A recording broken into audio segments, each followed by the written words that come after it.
आ दूसरे पियवा गइलन रे चोरी। एगो दोहा याद आ गइल। कभी नागिन आ बिरहन के जहर के कैसे तुलना कैले बा सुनी सभे। कि नागन बैठी राह में कि बिरहन पहुंची आए, नागन डर गई आपके कि बिरहन डस ना जाए।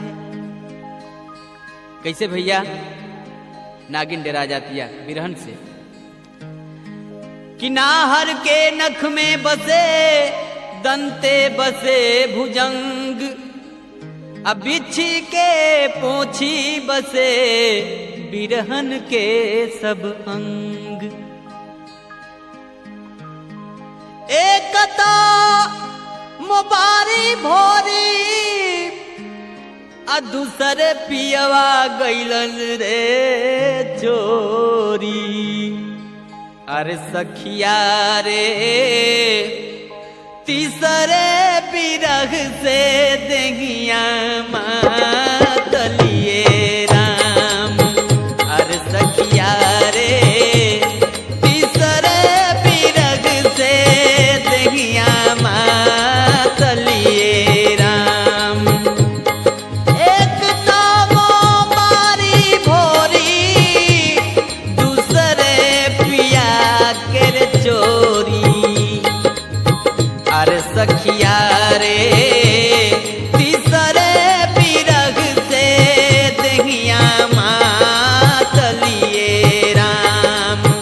अरे सखिया रे तीसरे बिरह से देहिया मातलिए राम।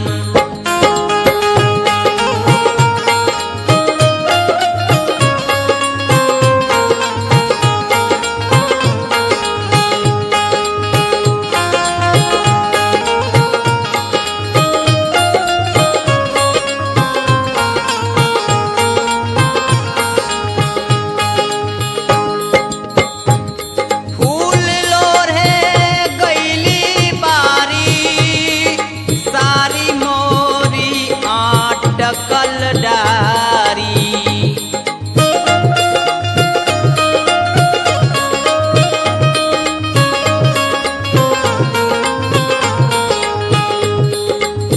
फूल लोढ़े गइली बारी फूल लोढ़े गइली बारी फूल लोढ़े गइली।